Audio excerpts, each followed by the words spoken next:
Welcome to Blinkers Off with your hosts, Jared Welch and Aaron Halterman.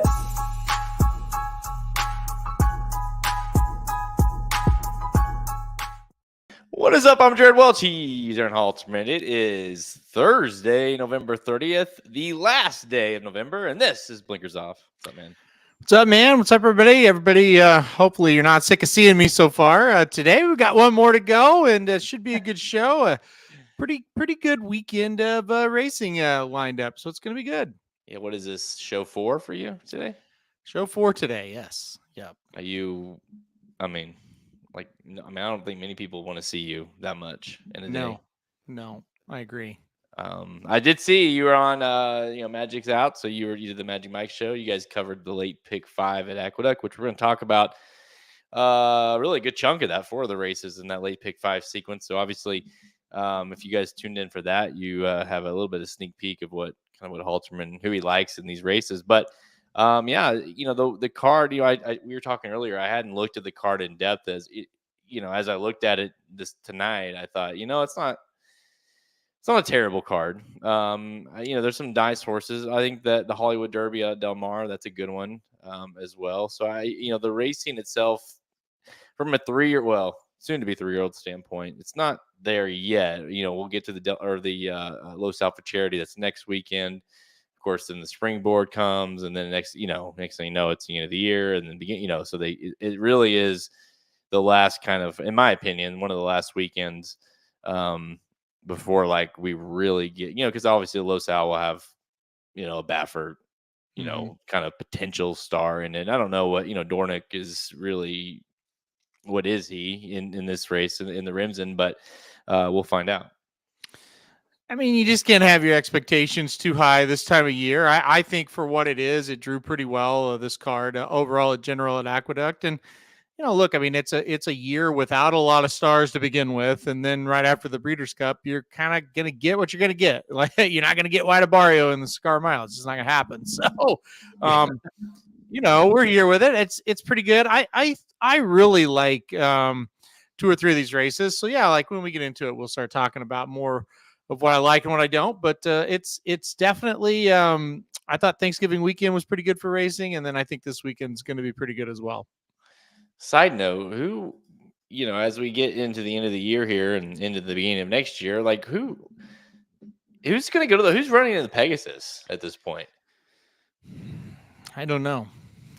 I mean, I can't remember a year that, I'm probably, forgetting, but where it's just I don't even know one horse that I'd be interested in that race. I guess a National Treasure would be one. That's the only one I could think of too. Because a lot of them Demoiselle Stakes and White Barrio, you go on for the couple others. They're going to do the Saudi race, Saudi Cup, and then the Dubai World Cup. And it kind of leaves the Pegasus sitting there a little bit I don't really know. Mage was going to run it, and he retired. And so I think, a National Treasure type, maybe. I don't know what they're doing with Arabian Night. Maybe he's going to Saudi. I'm not quite sure, but he would be one. But yeah, I mean, it's not much. I know that. No matter what, it's not much. You can, if you scrape it and you're yeah, that still kind of sucks. I get I don't know, First Mission, is that, I get that he lost yesterday or last weekend, but he didn't run terrible. Maybe that's a horse that could show up there. I would think so. Trademark, the horse that beat him, I think would be there.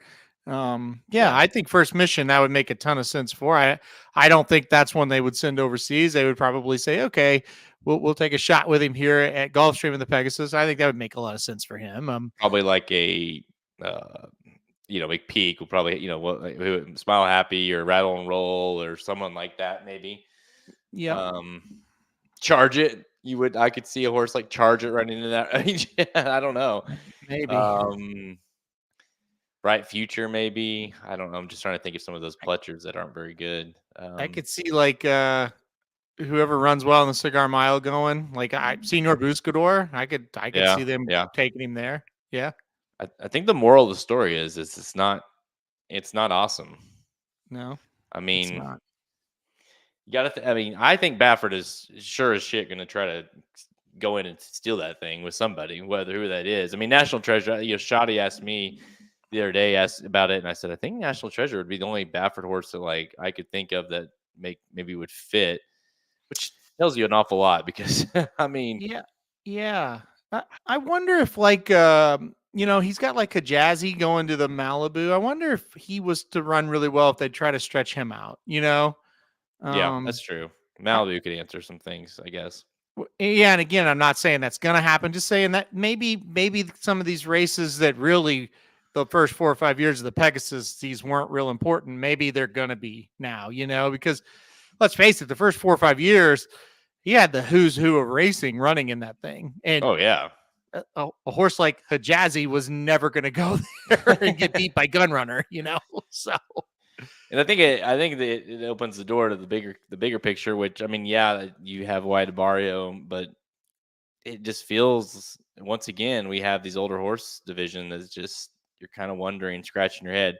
Maybe some of these 3-year-olds, but like you kind of said, like a lot of them are retiring or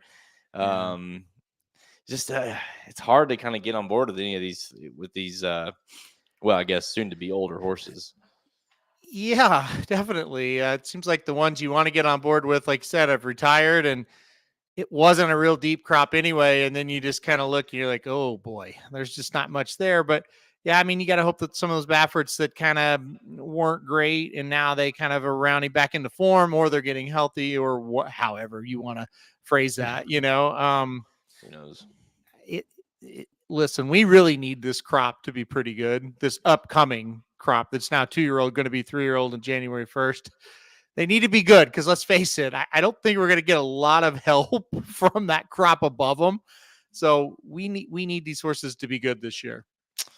Yeah, and I would argue that even from more, for more reasons as well, like just because this year was rough, in a lot of ways, and it'd be nice to have a year that had some good racing and good 3-year-old racing and a solid Kentucky Derby. I with the retirement of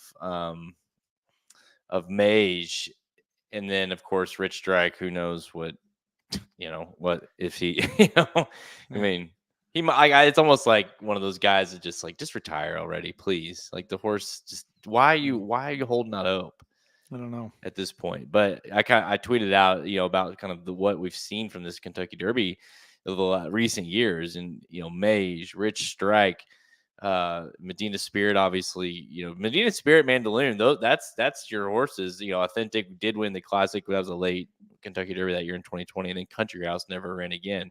The past 5 years, dude, have not been a solid showing for the most part.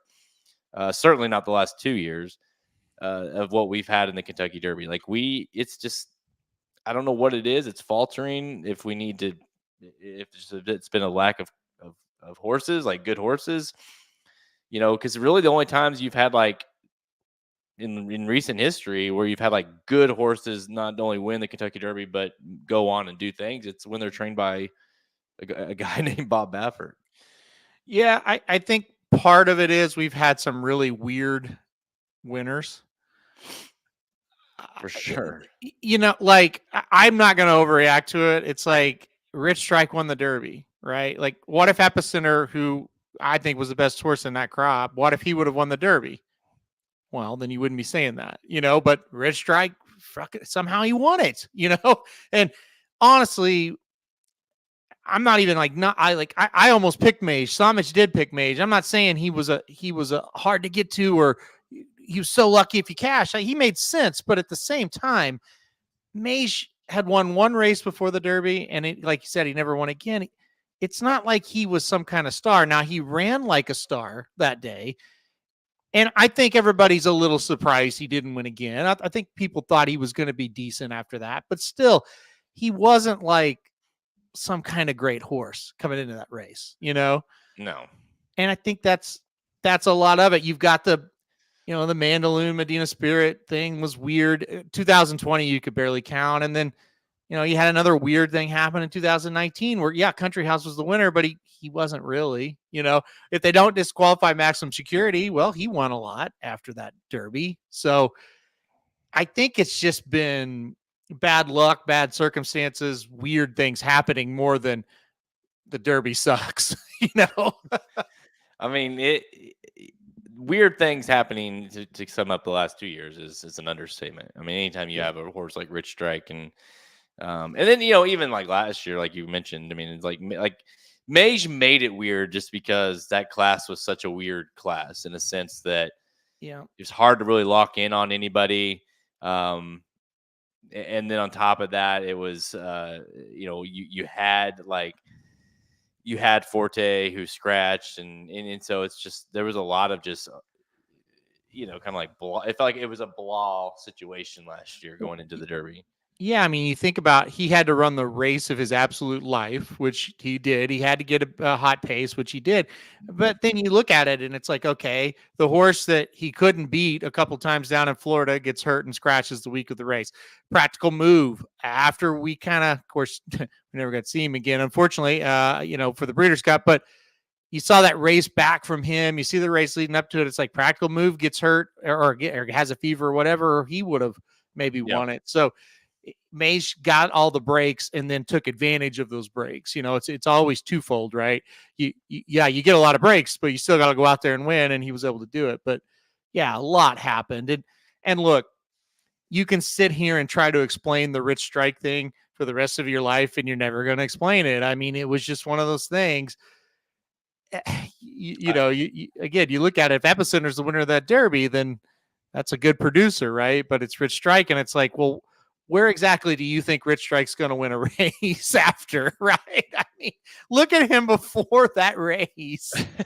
What do you think he's going to do? I mean, I would argue at this point that he is and obviously the odds would dictate that, but he's a much bigger surprise and blip than Mind That Bird was, I actually did a video on it, and I don't think it's even close. I don't think we'll ever get a bigger surprise than Rich Strike ever.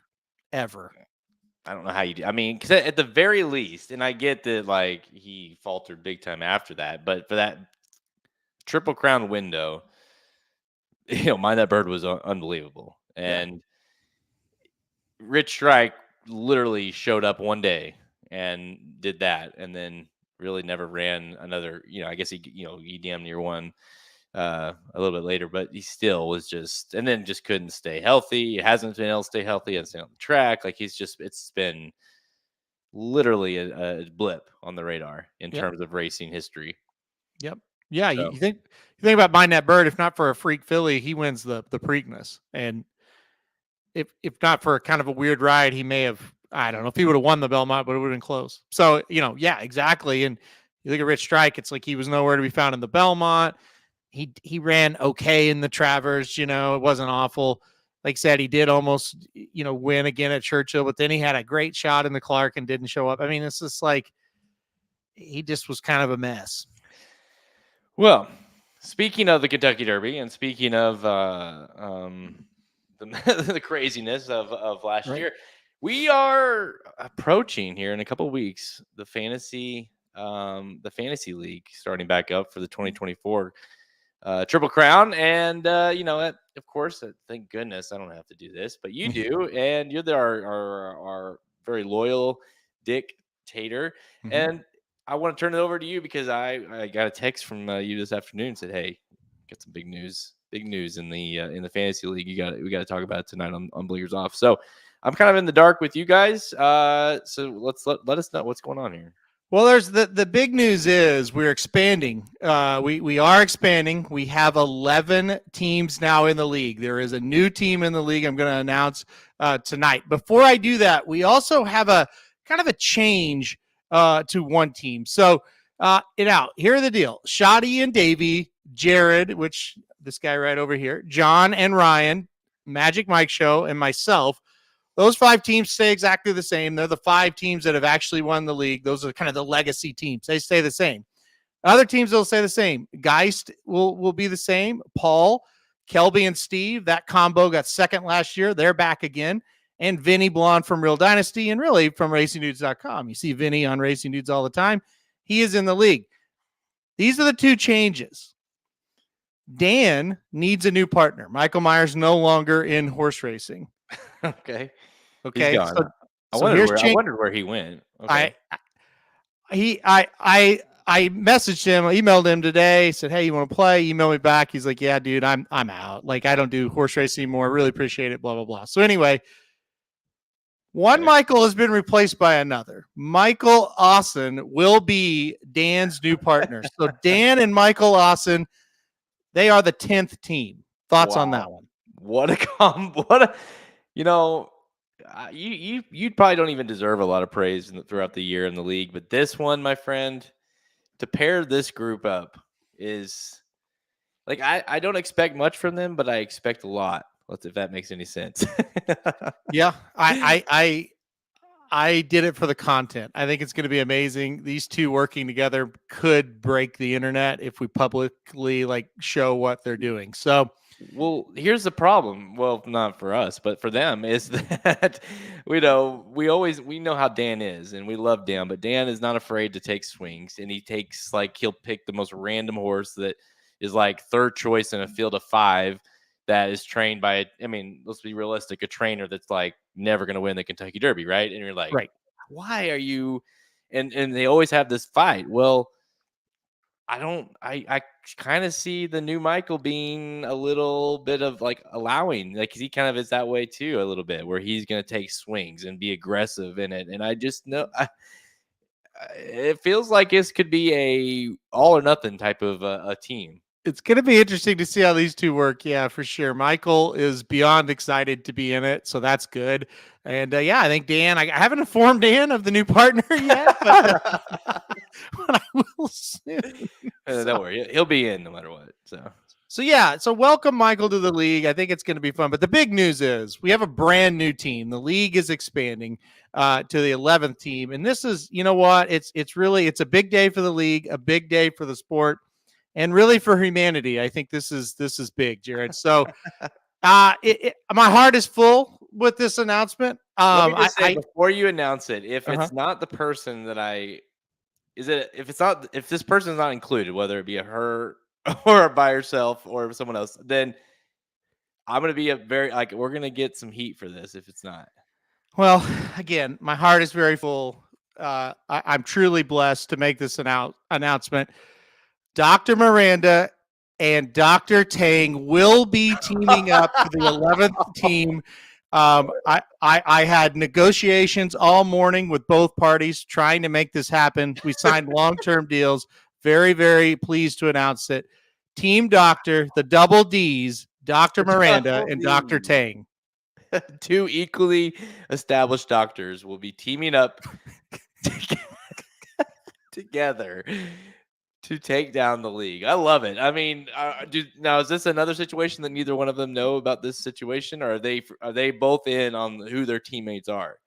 No, they're both in. Okay. Dr. Miranda was, "Hey, am I going to play?" I said, "Yes." I'm negotiating with a team member.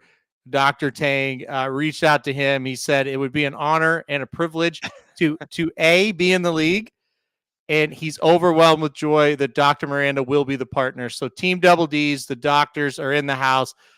My new favorite team, by the way, including myself included. Like my new favorite team is the Double D's. No It's doubt. a great day for all mankind today. I mean, this is great. So anyway, that's the 11th team. I do have a question though. Sure. As a commissioner of our fantasy football league, which we both are, you were in the championship 2 years in a row. We were in the championship together last year. Right. We both are awful this year, but that's beside the point.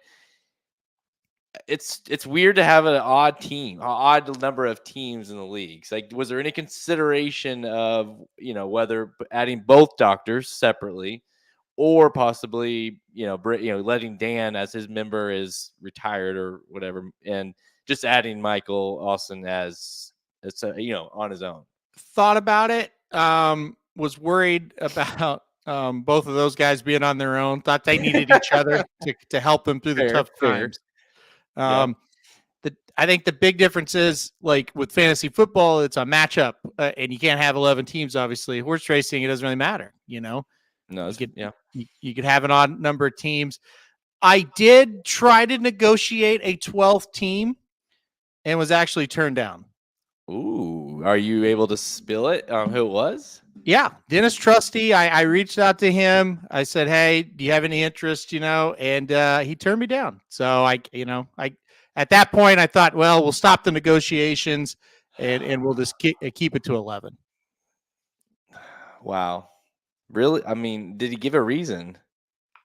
I was stunned. Let's see what he said here. Congratulations, Dennis, on being the first person ever to be invited into this league and to say no. So he asked, kind of just summary. He asked about the details, and blah blah blah. And I said, yeah, drafts can be the 20th. He's like, I'll get back to you. Let me see what I'm doing. I said, you've got 5 minutes. Like, it's a yes or a no. This is not like you guys say right now. And he basically was just like, he doesn't follow the 2-year-olds. Like, like when they enter, obviously he knows them, but he doesn't like follow the up and comers. So I thought, okay, well, wow. Yeah. I did not expect that. If this would be the guy, I'd be like, I'm thinking he'd be jumping up and down getting that news that he's invited to the league. And yeah, I mean, gosh, we don't even have the punishment anymore. I mean, it's just I thought it'd just be an open it's like it's fun. And Dennis, you sell picks and you cover racing. I see you're doing it every day.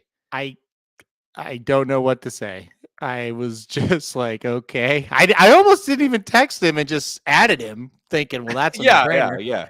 But I thought, I guess I'll ask him and make sure. And I'm glad I did. So hey, we're at 11. That's the moral of the story. So, hey, it's a 1 invite league, Dennis. Yes, that's true. Ask Ricky Pasternak. He turned it down once, and he never got invited back, and neither will Dennis. And he got disbanded from the team, basically. Exactly. Yeah, that wasn't our choice. He doesn't even work here anymore. Yeah. See what happens, Dennis? You're gone. No more comments are getting posted.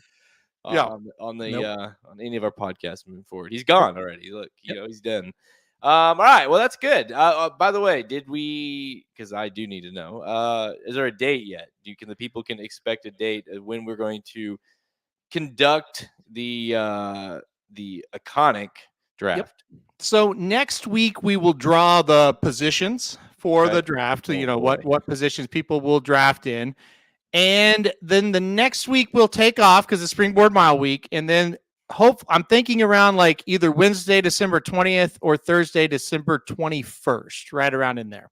Ooh, a little Christmas present when I get to, I'm no doubt get like the 8th pick or something and get some horse that I probably haven't even heard of right now. So it to Curtis's point. So here's what I think I'm going to do. You tell me if you like this idea or not. The team who finishes dead last doesn't get to play next year, and we get a new team to replace them. And every year, the team that finishes last is out of the league, and a new team can come in. Because the problem is, like, I would love to invite a ton of people, but there's not enough horses to go around. So I've thought about that idea as well. Yeah, I don't. Is that including like you and me? I mean, we could make a rule where if you have won the league in the past, you cannot get kicked out. Yeah, you're a legacy. After you win the league, right. You're a legacy team. Yeah. So I think that's. I mean, not that I would. You or I. I mean, I think we do a good enough job to stay out of last. But yeah, I don't necessarily think that's because I've always been a proponent.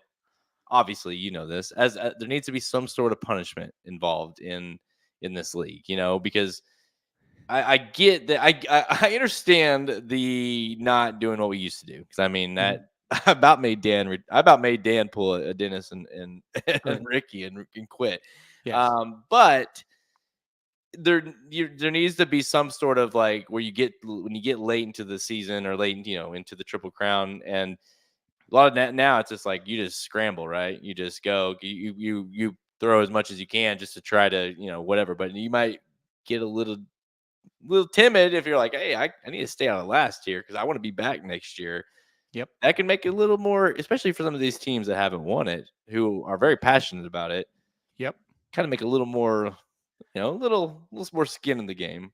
Yeah. No, I totally agree. And honestly, and this is no lie, like Curtis Manlow and Rodney, Rob, JL, those guys that are here a lot and gals that are here a lot. I thought about you guys, but it's like, man, you just can't. I can't get like 15 teams, and then we're drafting horses that haven't even started. Blah blah blah.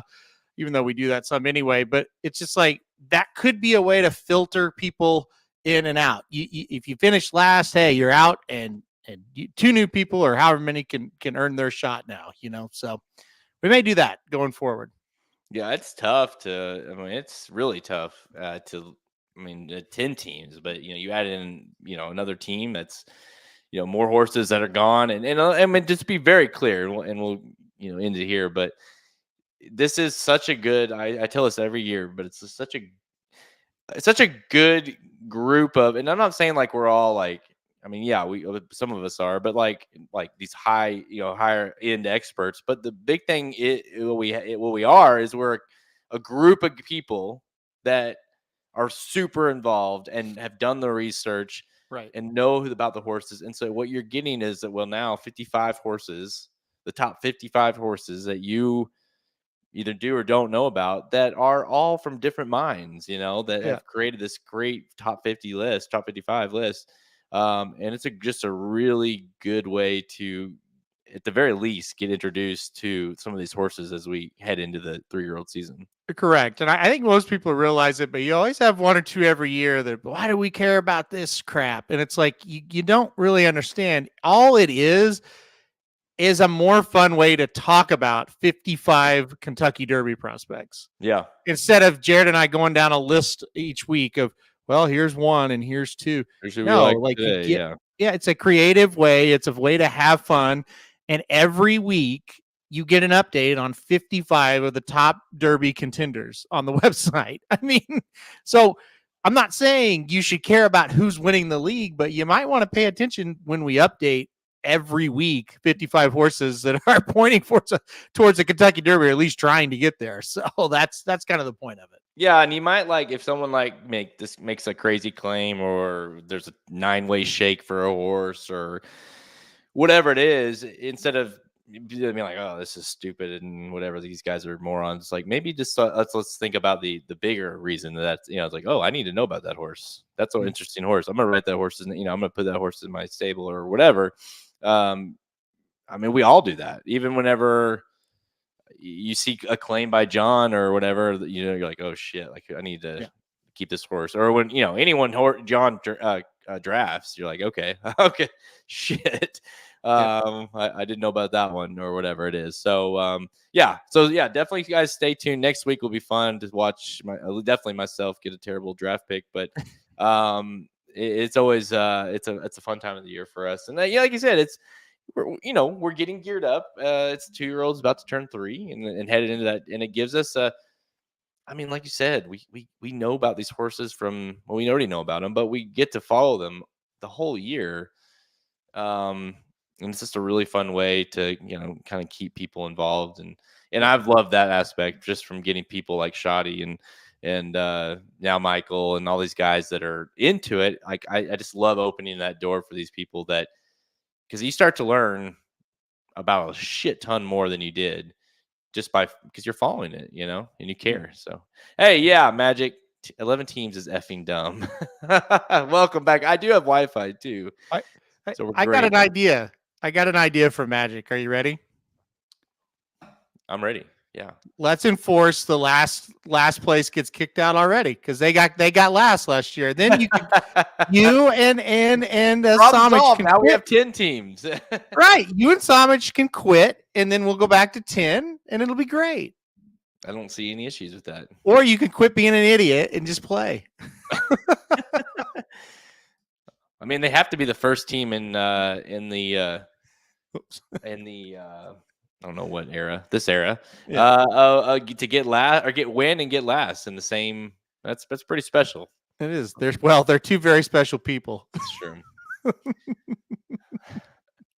Hey, I figured you would officially quit, Dr. Miranda, just like our friend Michael, if you did not get invited this year. So I'm glad to see that all your annoying persistence has paid off. Is that all? No, I'm not going to say that. Yeah, no.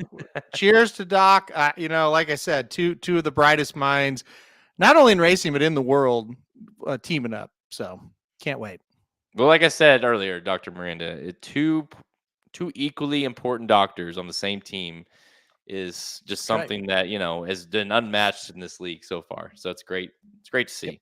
All right, guys, let's get into today's show. We're going to preview and get picks for Saturday's Remsen Stakes at Aqueduct. It is a prep race for the 2024 Kentucky Derby. And then we're getting for some rapid fire selections for some of Saturday's remaining stakes, graded stakes races, including the $500,000 Cigar Mile. Let's go.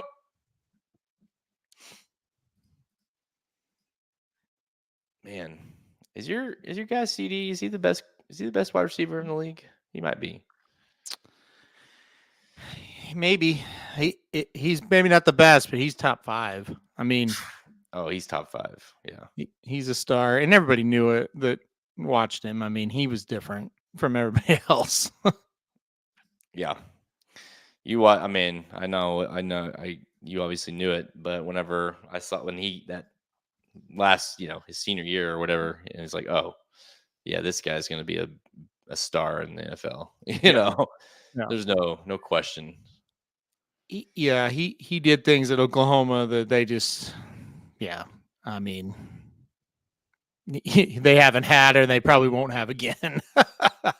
And they've had good wide receivers. Like, that's the thing. We've had good wide receivers, and then he came along, and it's like, okay, we really haven't had elite wide receivers. Right. Yeah. You watch enough where you like, okay, that's a good wide receiver, and that is a guy playing on Sundays,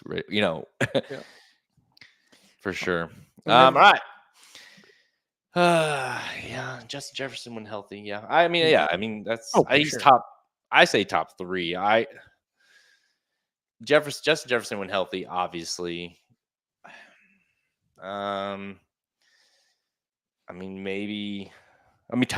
I put Tyreek. Yeah. CD, Devontae Adams, and who am I? I'm leaving off one guy. Chase. He's probably top 5, but he's had AJ Brown. Yeah.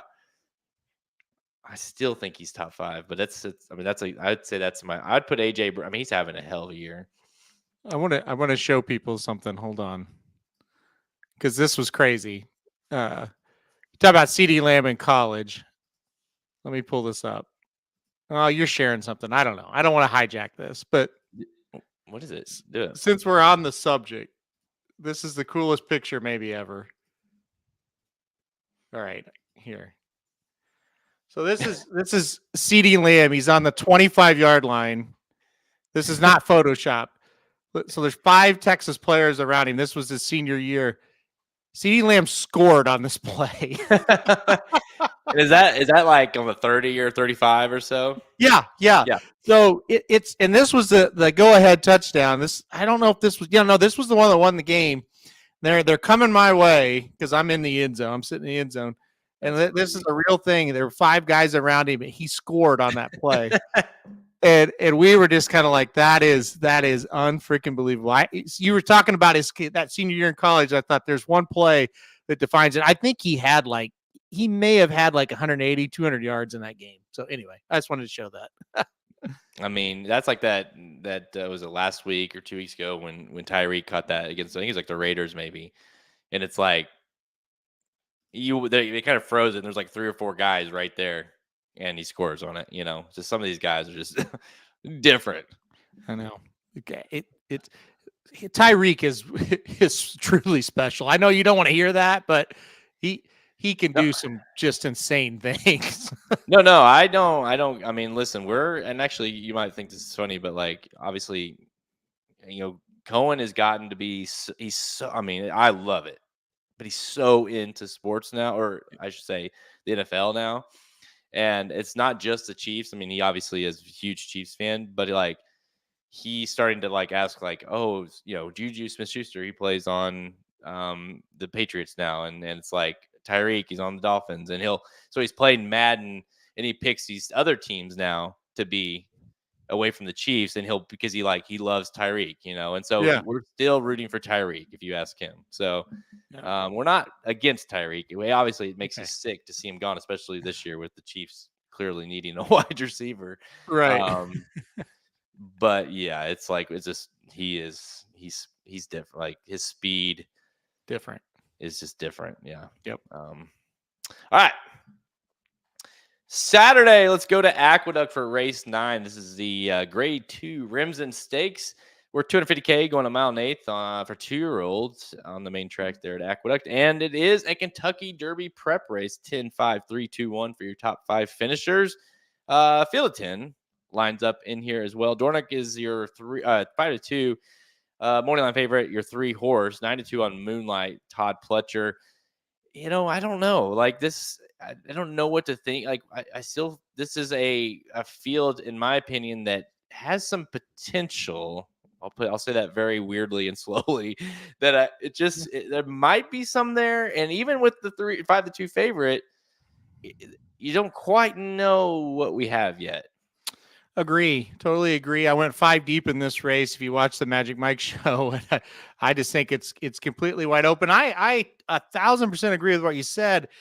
I wouldn't be shocked at the end of the day, Saturday, we go, you know what? X, whoever won this race, they're pretty good. Mm-hmm. I also wouldn't be shocked if we go, you know what? That wasn't great. Look, I put number 3 Dornoch on top. I just felt like this horse really put it together last time out. I was there at Saratoga for his first race, his debut race, and I thought he ran okay. He kind of got, I don't think a bad trip, but just kind of was inside horses first time out. He didn't seem just real comfortable. Went to Monmouth next. I thought he ran really well, but got beat in a stakes race as a maiden by Noted, who maybe had just been a little bit further advanced than he was at the time. You watch the Keeneland race, and I know he was 2-5, and he's supposed to win like that.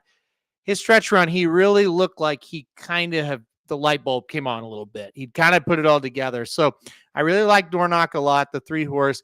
And I like number 8, Where's Chris, a lot as well. This horse, another one, looked like he really put it together last time out, winning the local prep, the Nashua for this. So 3, 8 were the kind of the 2 that I had on top. Yeah, you certainly saw something different there with that last race with Dornoch, and which is interesting, right? Because I feel like he broke his maiden that day. That was it. But he also won by 6. He'd faced some tough horses. I was with you, staying right next to you when he won that race or lost that race at Saratoga, and you're just like, dang, and oh no, I'm sorry, that was a different horse. I remember I was watching it with my boys at the pool. We were there. The other horse that lost to another Lucas horse when we were there. But anyways, yes, this was a horse that I had used that day. I singled everywhere, and I was just, it was just one of those. Maybe didn't like the slop all that much, but still ran well. And then he went straight to a stakes. Ran second to Noted, who obviously is a nice horse. But yeah, that last time it looked like the light bulb went off. Good magic. You think distance is going to be his friend, out of a big brown mare on top of that. So it's like, yeah, this is a horse that's bred to go long. He ran a mile 16th last time out. It looked like he was getting better. So I agree that he is the one to beat. No doubt about it. I'm concerned slightly with the speed situation. It feels like there could be a decent amount of speed signed on in the race, and it's always kind of tricky when you get these 2-year-olds going a mile and eighth, and for the first time, and or some of them for the first time, and how far will he want to go, and if maybe he gets a little tired late. And so I kind of like the horse that's going to be sitting right off of him on his outside there, the 4 Moonlight for Todd Pletcher. This is a horse that lost last time out, but again, another horse that I don't know that really liked that slop that day. But the 2 races prior, the only concern I have for him is that they kicked him off on the turf at Saratoga, but ran second to Carson's Run, a nice horse, and then won by 8 coming off that race at Aqueduct, and then obviously ran in the Street Sense grade 3 at Churchill Downs on the slop, going to mile 16th. Ran well, just got second. Liberal Arts ran really well that day. So to me, this is a horse that's going to sit a nice trip off of the 3, any other speed that signs on. I like Moonlight a little bit here at 92. I use that one as well, and I think that's a very logical play without any doubt. The street sense wasn't too bad. I kind of think gets a better setup, like you said today on Saturday, I should say, in this race. So yeah, I mean, Moonlight's pretty nice horse, and I think that's a good play as well. I want to talk about one more just to the outside of Moonlight. I Okay. think Drum Roll Please, the 5 horse, that one's kind of interesting. I think at 10-1 makes a little bit of sense. You kind of mentioned it, you know, with Moonlight. I think Drum Roll Please is another one, could get a similar type of trip. You look at this, you know, he came out of the door knock race on debut, ran okay, came back next time out, got drilled by Locked, but we know what Locked turned out to be, and then broke the maiden last time out when it got over to here to this track. So I think it's interesting. I think Drum Roll Please, the 5 horse at 10-1 makes a lot of sense in this spot too. Yeah, and Curtis, you're right. I mean, I think this is always a kind of an ongoing thing we talk about every year. It feels like with Pletcher and like kind of where he's sending what and what they are. I still think it's early enough to where like this doesn't necessarily dictate that. But like if the horse is running in February and March at Aqueduct versus Florida, that's when I tend to lean more towards that thinking. But here, I just don't know that we know enough about these horses quite yet to where I would be overthinking that. If that makes sense. Yeah, I wouldn't worry about that as of right now. Now, anything after the Remsen going forward, that's when I think that really starts to apply. But you look, Mo Donegal won this race 2 years ago. Obviously, a pretty good horse for Pletcher. Overanalyze was a decent horse for Pletcher. He won this race, and I think it more than anything else. Sometimes it's who needs to go a mile and an eighth right now. Yeah. Right. With the Remsen and the Demoiselle, the distance does kind of play a factor a little bit. So I wouldn't be overly concerned with that. I think, like I said, more than anything, it's who needs the distance now. And then once this Remsen and once this day really is over, we're shipping south to Florida. Yep. We're going to Florida after this. And it could definitely be, obviously this is a horse that's ran in Moonlight's case, has ran 3 different tracks and in 3 starts. And, obviously you've thought enough of him to ship him to Churchill from Belmont the Aqueduct, and then back here, obviously. And I think this could make a lot of sense of like, okay, where are we going? Are we staying here? Are we going to Florida with this kind of, and that's, you'll hear that a lot here in the coming months, when we're like, okay, this horse is, Pletcher's got this horse is really good, but who did he bring to Florida? That's the ones you're more interested in. So I completely agree. That's a good logic to keep in mind, Curtis, as we kind of move forward the trail. Any other, I mean, because like I think when you look at this field, there's very clearly like Domestic Product. That's a horse that Chad Brown's got a couple in here, but that wasn't good on debut. Came back, looked awesome. Kind of figuring out what is he. Practical Joke. I don't know that he's going to want to go super far, but he's one that's obviously a name. We talked about the 3 and the 4 and the 5. Sierra Leone, another Chad Brown. This is an interesting one coming in off of one start. Looked good. Obviously gets much bigger class test here, but Gun Runner, Malibu Moon mare certainly should get better. But so that to me is one of the big ones in the race that could be anything. Yeah, I think Samich was telling me that Sierra Leone is kind of like everybody's going nuts about that one on Twitter.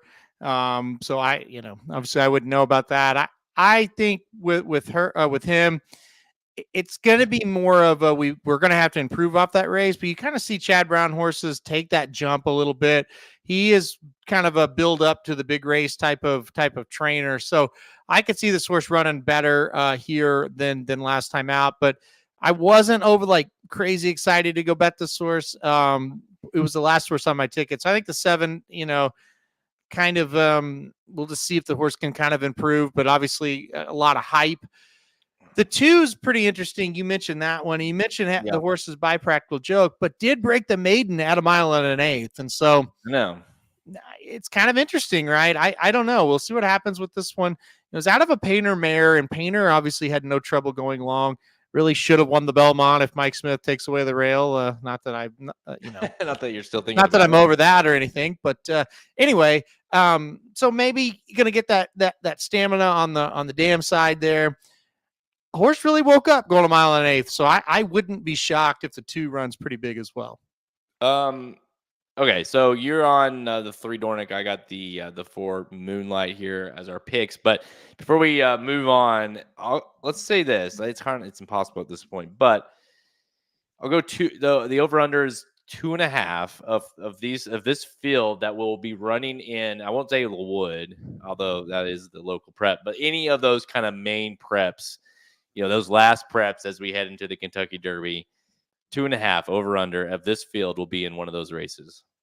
I would say over, maybe 3.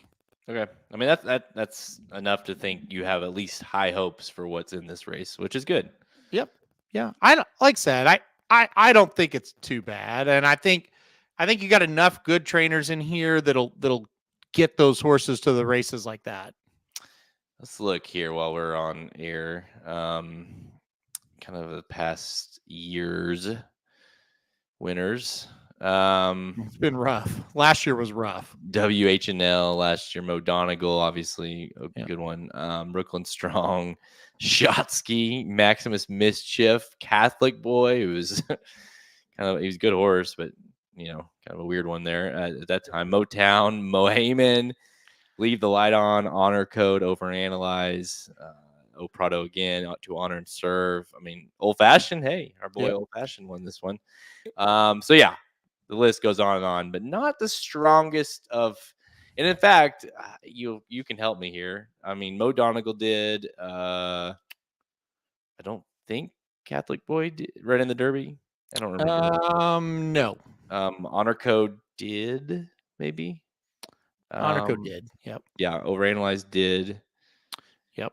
So 3 or 4 out of like the last 15 years winners have even ran in the Derby. Am I crazy, or did Brooklyn Strong run in it, or was it the Belmont? I can't remember.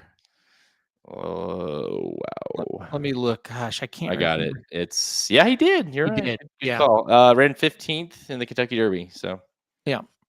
Never won again. By the way, after the Remsen. Well, I mean that's again, it's a mixed bag. Sometimes you get really good winners of it, and sometimes you don't. Like even like a Catholic Boy, he won the Travers. So yeah, I mean he didn't make a Derby impact really, but he was a good horse at least that came out of it. Let's look at just out of recency. Let's not do the recent one because that one was rough. Let's look at the Mo Donegal year. Let's see what else was Zandon. So look, Zandon. Yep. Was in there.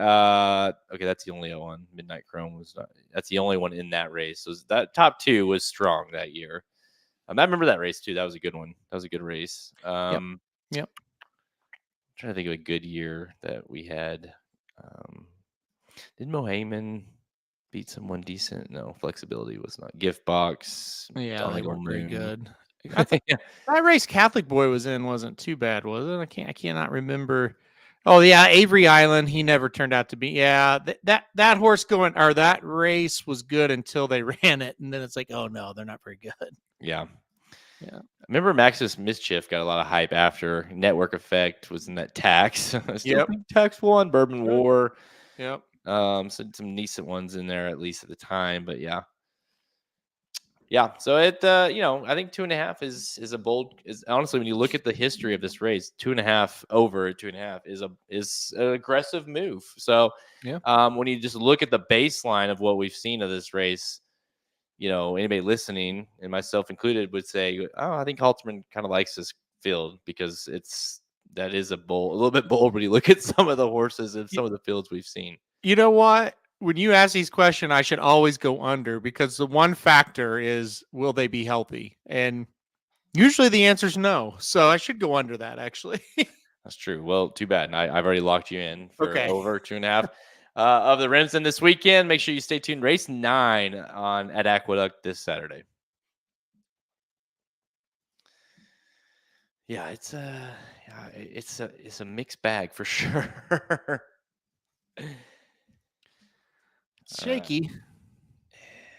But I do think, I mean, like I said, there's a handful of horses at the very least you're going to hear about over the next, let's just say this, like in the next couple weeks when we do our draft, like there's going to be 2 or 3 out of that race, I would say quite easily. Yep. That would probably end up in the top 55. I So, agree. I mean, obviously the winner is going to be, and then because that's the other thing too in our league is that, you start getting,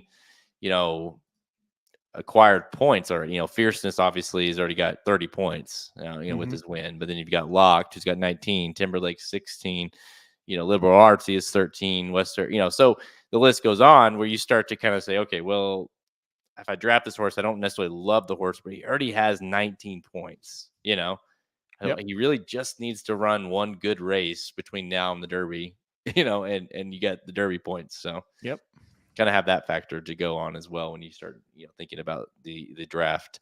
But all right, time for rapid fire. Let's stick at Aqueduct here on the undercard of, I guess the main race of the day is the Cigar Mile, which we'll talk about in a second. But the undercard of the Cigar Mile, race 7, the Demoiselle Stakes. It's a grade 2, 250K, going a mile and 1/8 as well for Phillies 2-year-olds. It's the Remsen for the Phillies. And it is a Kentucky Yokes prep race, 10-5, 3, 2, 1 for your top 5 finishers. Field of 9 lines up for this one. And I don't know about you, but I kind of feel like this is the one that I'm most strongest on when it comes to like a 2-year-old of these 2 races. The 3 Life Talk for Todd Pletcher at 8-5. What do you think? Yeah, Live Talk for me, who I put on top. I just think this is the class of the field. So I went ahead and took her on top here. Kind of a boring pick. I do think a mile and 1/8 is going to be really good for Live Talk. And look, I mean, she's been halfway competitive with just FYI. I think just FYI is like 1-5, 2-5 in this group here. So I'm going to give Live Talk the top billing here. I think she'll run pretty well. Yeah, to me, it was more of like, well, it's 2 things. 1, I do think she's pretty good, and I like the distance for her. But 2, it's I mean, like you said, she's competitive with just FOI, the winner, by the way, of the Breeders' Cup, and just FYI, I could run backwards and beat this group. It's not the strongest of fields, and so I just think from those 2 factors, Live Talk for me. And like I said, it's not like she's not been bad. The Frizette, she ran 3rd to just FOI. Central Avenue didn't come. That was a horse that I picked last week. Ended up running okay, ran 3rd. But this horse was very good. Kind of when the horse broke her maiden, and so I just think, I wouldn't take a super low price on Live Talk, but I do think she is a logical horse. And when you look at the sequence, I don't know what you and Samich did on the sequence here, but I think she is one for consideration to single. We didn't end up singling. I think we used I don't know who he used, honestly. I used the 7 as well. I thought Shimmering Allure is kind of like the poor girls version of Life Talk, kind of has that class a little bit, running against Candied. So yeah, and I used the 9 as well. I'm a little bit scared of Cox and Saez, but there's a horse in the 6th race that we both singled actually. So all right, and which race? The 6th. It wasn't one of the stakes. It's an allowance race. Let's see. Let's just back it up here. The Overstep. Yep. Okay. Yeah, that's a good one too. Yep. There you go. There's a free one. Race 6 Overstep. All right, let's go to race 8. The Go for One Stakes grade 3. We're 200K going a mile for fillies and mares, 3-year-olds and up. Field of 7 lines up here. Halterman 5-2 on Good Sam for Chad Brown. Chad's got 2 in here. Gerrymander is 2-1 on Gerrymander to Good Sam is 5-2. So you kind of got your pick there between the Chad Browns in terms of favoritism. Tizzy in the Sky 7-2, 4-1 on Dr. B. Really past those, it would get a little weird. But I had a hard time kind of separating a few of these in here as far as who I wanted to play on top. Yeah, I went with number 5, Tizzy in the Sky on top. And I'm with you. I looked at 5, 6, 7 and thought, boy, they're pretty similar. This is a pretty good little competitive group here. Tizzy in the Sky, I think, gets a little bit of pace advantage. I think that horse can get out to the lead and be kind of tough to catch. I like the horse, how she's progressing too. Seems to be just really improved the last 2 or 3 efforts. So I went number 5, Tizzy in the Sky. Tizzy. Oh, yeah. I went with the outside horse, Good Sam. I guess the other Chad Brown in this case. The biggest thing for me was with her was when he looked at this race. You talked about speed. There is plenty of it to go around, and then some. It feels like in this race, lots of horses that are going to want to go, and I just think the 7, even though this horse has been on the lead, but you look at the races, especially recently. This is a horse that's kind of is on the lead, but sits off and drawing outside here, drawing outside of all the speed. I think she's going to be able to kind of dictate, and Irad, staying aboard is a huge thing as well. But Irad's going to be able to kind of we know what Jose is going to do, right? Yeah. And so like kind of work together a little bit. Like, okay, you go, I'm going to sit off you, and then when the time comes, hopefully this horse is good enough to pass him. So give me the 7. Good Sam, the outside speed or outside kind of sitting off the speed a little bit to win here. So give me the 7, Good Sam. All right, let's go to the next one up, which is we did the Remsen. So let's go to race 10, the Cigar Mile handicap, grade 2, worth $500,000, going 1 mile handicap for 3-year-olds and up. Field of 12, Halterman lines up, and I get it, like. I mean, respect to Senior Buscador, but when you have him as your 7-2, well, one, he's 7-2 because it's a kind of a weak favorite. But when you have Senior Buscador as your favorite, it's not the strongest of Cigar Miles. I really went into this thinking I'll pick anybody but him. But honestly, dude, I think it's his race to lose because I don't know. Maybe you see it differently, but I just see so much speed. And I just feel like he can close better than the rest of the horses. And if it does kind of fall apart, I think Senior Buscador is going to pick it up late. I picked him here. I went number 3, Senior Buscador on top. I really didn't think I would. I'm a huge fan of his, but I'm not really a huge bettor of his, if that makes sense. But I just think they're going to come back to him. And he's no doubt in my mind, he's the best closer in the race. So I'm going Senior Buscador on top. Yeah, listen, I just got to be. There's a way to say this, and I'll probably butcher it, but it's like there's no reason to say or think that why Senior Buscador should lose because he is. I mean, this is a horse who just ran in the Breeders' Cup Classic. I mean, just that alone, he finished 7th, but he just wasn't great. I don't think the distance for him as well. Obviously, they're cutting him back. But his ran early. I mean, look at it. He ran in the Awesome again. He ran in the Pacific Classic. He ran in the San Diego. He ran in the Gold Cup. He ran in the Oakland Handicap. I mean, that's a list of all lists when it comes to these older horses, right? He's pretty much bad. Went up there to the plate every time, but he hasn't won since the San Diego. And I get that was a nice performance. I just don't know. And by the way, sets up perfectly.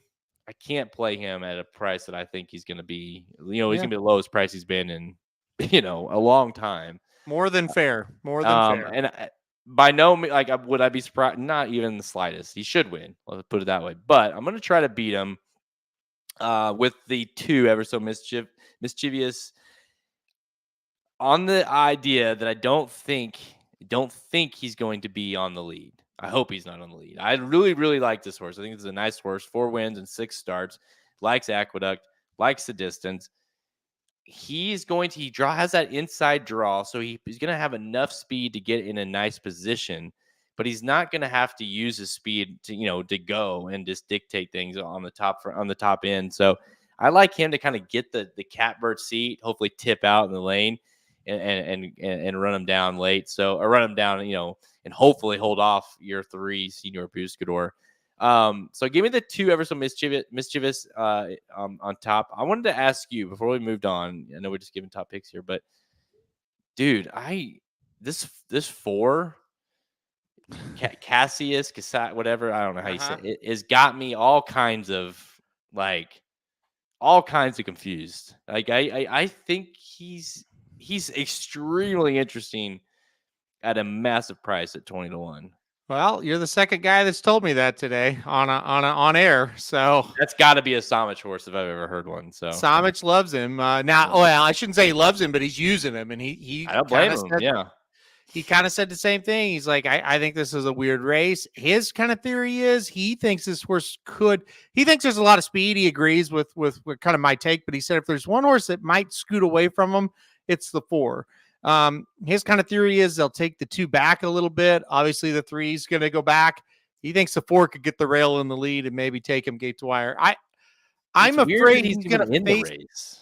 What's that? I'm just confused of why he's even in the race on top. That was his point too. It's like he's got 2 entries in here already. Why did he throw this one in here type of thing? So, yeah. And this is a horse just to kind of like, this is a horse that 2 back, okay? 2 back, he lost, or I'm sorry, he beat a maiden special weight, and Tappa Trice was in that maiden special weight. That's how long of a layoff we've had. He didn't run from November all the way to October of this year. They had that kind of layoff, and he got second to Signature, who's he came back to win, by the way, but a nice horse in itself. Didn't like he fought it, right. You're going a mile, and he was tough, especially off that kind of layoff, and so he certainly should get better in this next start. I don't know if he does run him, if he is in the race and they don't scratch. It's interesting. Like as just a pure, like, I wouldn't hate you. Well, I'm not gonna hate you at all, but I wouldn't hate if you like, hey, you know what? Like, I like Senior Buscador. I like Everson Mischievous. I'm gonna throw in the 4 too, just in case this gets weird. Yep. Yeah. No, I mean, Samich made a lot of good points. You're making a lot of good points on it.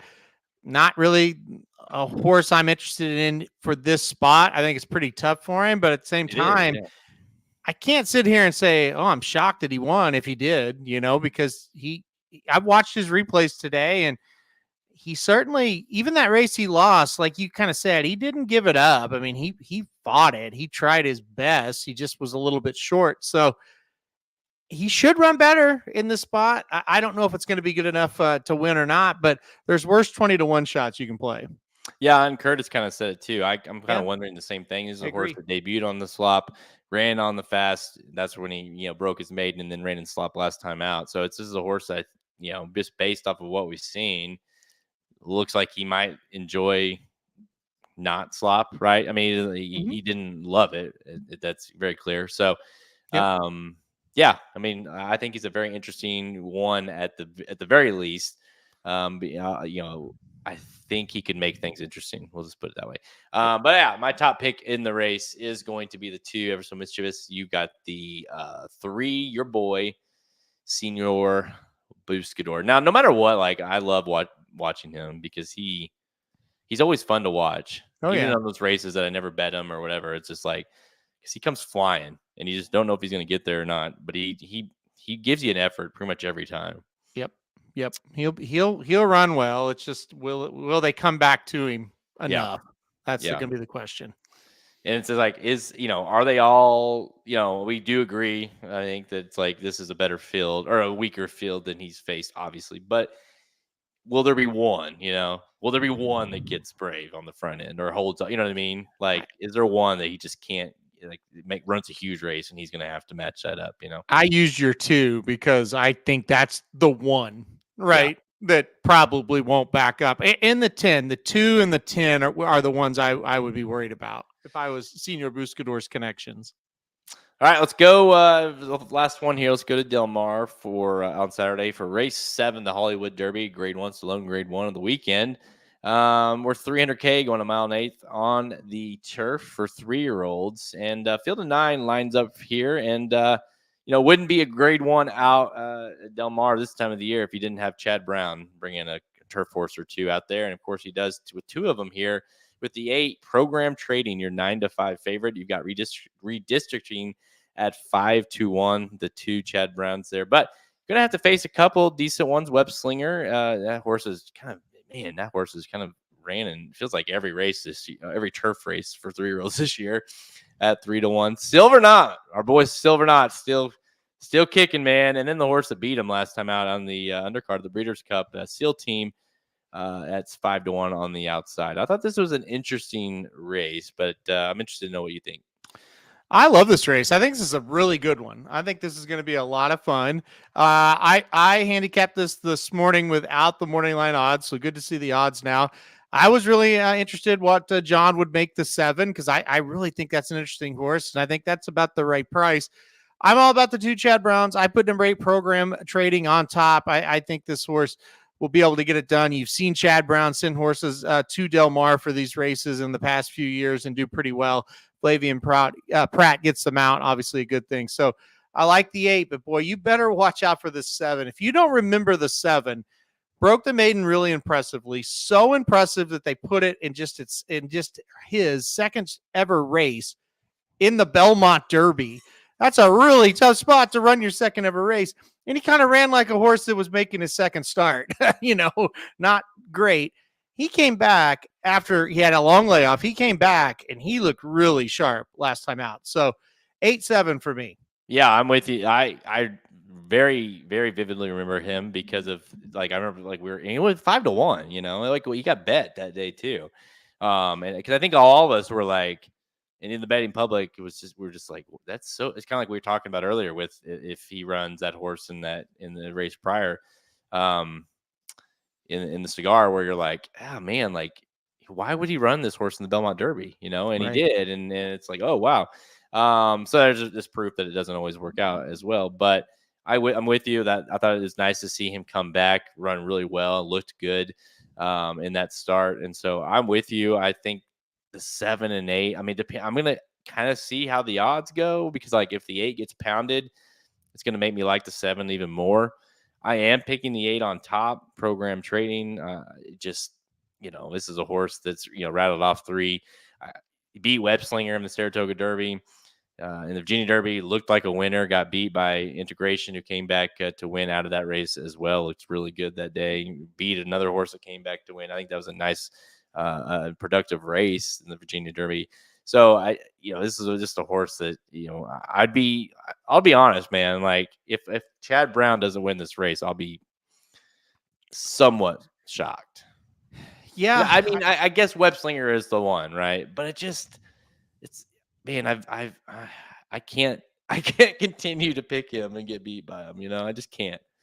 Yep, I'm with you. I don't know that I would be shocked, but it would be like man, I thought he'd have that one, type of thing. So and poor Silverknight. I mean, this guy he's like, take me home, take me back home, and he's still running. Yeah, just a weird one, horse that is really good 2-year-old, and then he just hasn't come back as a good 3-year-old. I mean, he did run better last out in the Twilight Derby, but I mean, he got beat by Steel Team. I mean, he ran. I don't know. He's not this caliber of horse anymore. He just isn't. Yeah, he's not. I mean, last time out, I thought, oh my gosh, he's going to do it, and just couldn't quite get there. All right, give me. Who'd you say? Which one are you going with the 8 on top? Yeah, I'm going to go with the 8. Okay. 8-7. All right, give me the 8 as well. I'll go with you. 8-7 straight exacta program trading over redistricting. Steel Team does have me interested. The numbers didn't come back awesome in that race, but he also looked pretty good and has had a night. I mean, he's rattled off some wins, right? And so it just kind of feels like he could be one of those that he goes out, beats. I just couldn't get there with can he beat both Chad Browns? But I don't know. I would need a little bit more than 5-1. Yep, I agree. He ran really well, but I think Chad's going to win it with one of these two. So just figuring out which one it's going to be. Yeah, exactly. Always the problem. All right, that's all the time we have. Check us out at racedudes.com for our free picks and our premium selections on our products page. Click the Get Racy Dudes premium button at the menu at racedudes.com to learn more. Remember, go check out the best bets page, see how myself and Halterman and all the team at racedudes.com is playing each and every day. The plays we like the most, the ones we are actually playing day in and day out. You can see our track records and how our performances are going and our ROIs, all that good stuff. Make sure you check out the best bets page at racingdudes.com. And those of you got in on the Black Friday and the Cyber Monday deals, that's great. We got a bunch of people interested in that. So if you are a subscriber, you're getting all our premium picks and whatever package you ordered for free, and including any betting Bibles that we'll have coming up here. When will be our next betting Bible? Probably the Malibu, right? Malibu, right? And then we'll go to the Pegasus from there. So Yep. stay tuned for a Malibu, a little Christmas special as we get closer to that. And those are obviously free if you are a premium subscriber. We're on Racing at Racing_Dudes on Twitter, Instagram, and Facebook. I think we're on. I don't know if we still are. I guess we should ask Shoddy, our TikToker, but I think we're on TikTok as well. I see random stuff on there from. I'm like, oh, that's funny. Like, oh, that's our account. Oh, good job. So make sure you check out all those and follow along. Or make sure you go to our Blinkers Off podcast page on the website at racedudes.com or on our YouTube. If you're not watching this on YouTube, what are you doing? Go to YouTube and subscribe, and make sure you like and hit that notification bell, all the good stuff, so you'll get alerted when we go live. Go check out the Magic Mike show, Halterman, if you want to see him again. I mean, I don't know why you do, but if you do, make sure you go check out the Magic Mike show. They did the Aqueduct pick 5, so pretty much what we talked about here. But if you want Somich's and his opinions in detail, make sure you go check out the Magic Mike show. The best news of that is you don't have to see Magic. That is the best news. Yeah, Magic made an appearance in the chat, and that was enough. Just one appearance was fine from him. It's weird that no one even cared, right? That he's gone. It was just like, oh, great, and there's another show. Magic guy. We're talking one day, and it's like people don't really care who's on as long as it's there. Yeah, right? I know. It's like sometimes I'm like, oh, that's it's like if I can't do a show or something, like someone feeling like it's great, like it's nice to like not have to worry about it, we'll do it, and then you're like, I wonder if anybody cares that I'm gone. The answer is no. Yeah. The show goes on. Dude, holy shit. That Seattle scored again. Dude, I've had it kind of on in the background. I haven't been able to pay a lot of attention, obviously, because we were on the show, but it's been up and down. It's been crazy. So yeah, Seattle with a 1-point lead at the half. Been a good game. Wow. Dude, because I was kind of following along a little bit, I was shocked enough that Seattle had scored 14 in the first half, and then Dallas kicked that field goal late. And I thought, I just turned it off. I thought, well, they're not, that's pretty much half. They went down and scored. Yep, man, they sure did. DK has 3 catches for 108 yards and 2 tutties. How about that? Yeah, every time I flip it over, just one team or another is just going up and down the field. So and again, I haven't been able to pay enough attention, but it seems like long passes have been kind of the thing that I always have been seeing when I turn it back and forth. Man, what a drive. 8 plays, 75 yards in a minute 26 in that half. That's it's gonna be a hell of a game. Thursday night games sometimes suck ass. So this is going to be a good one to go sit down and watch after this. Yep, so for sure. Any final thoughts, Halterman, before we take this one away? No, not really. It's been a good show, and boy, it's kind of feels like we're getting to that over the hump of the lull of the Breeders' Cup, and now we're back into just the fun stuff of Gulfstream getting ready to start. Oaklawn's next week. Turfway's back. I mean, kind of feels like winter racing, so to speak, is back, and I love that time of year because that means we're into Derby season. So it's cool to see it kind of heating back up. And I have some big news. Okay. Our good friend Chief makes his return from Tomorrow? the North Pole tonight. Oh, tonight. Yeah. Yeah, tonight, December 1st. He shows up December 1st. So we have a countdown going on, and it's Chief's life is about to get very crazy in the next 25 days of remembering to move every night. So I could use that. I mean, Chief could use ideas. He always loves to get ideas. So I've got a pretty long list of all the fun places he's done, but it's like, man, the good thing is we have a new house this year. Yeah. And so new fun places to appear, but it's a chore. Let's put it that way, to remember. I would think. You wake up. I saw this video the other day, and I've totally thought about it in my mind. It was like, because I've wondered if I was going to do it. Like the kids are like getting the Christmas stuff out, and like it's like a Ring camera or something, and so no one's filming, but it's caught it, and it's like their kid, like the mom and dad are sitting on the couch, and the kids are like getting the stuff out of the boxes and stuff to decorate the Christmas tree, and this kid goes, "Oh my gosh!" And whatever the elf's name is, he's like, "He's back!" And they're like, she's like, no, he's not. And the mom is like, no, he's not. And he's like, no, he's in the box. He's in the box. And she's like, no, he's not. And she looks looks over at the dad. She's like, Santa and I are gonna have something to talk about tonight.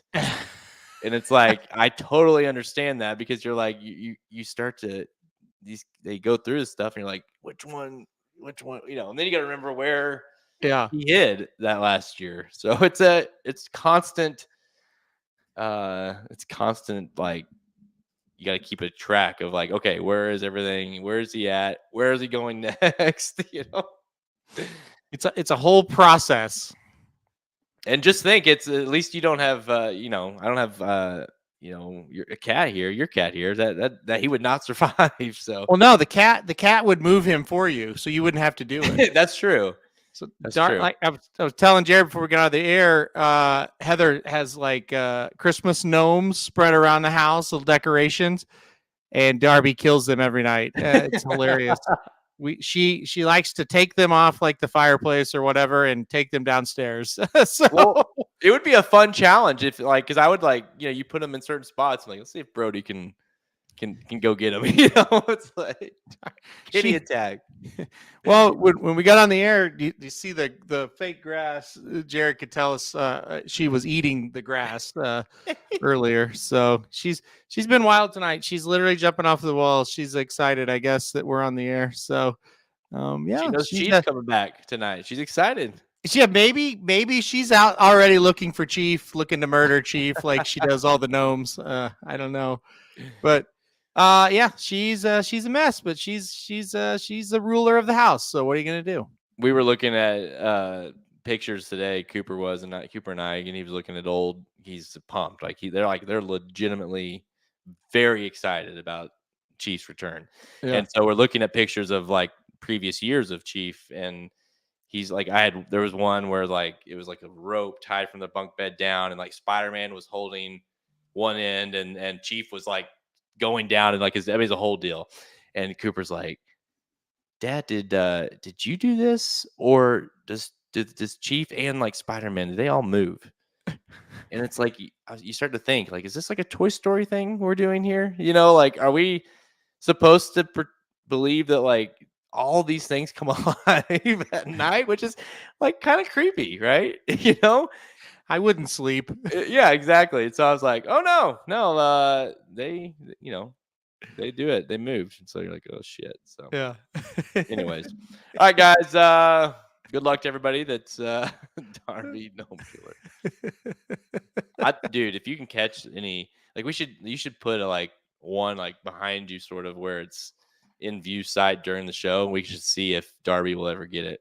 She literally has been running back and forth from this room since we've been on the air, but I don't see her right now. She may have went downstairs to see her mom, so I don't know where she's at. But I will do that. I definitely will do that, because she will attack it. I guarantee you. That would be. We could have bets going on during the show, like what time stamp will Darby get the over under 15 minutes. There we go. Oh, dude. Okay, do it next show. Let's do it.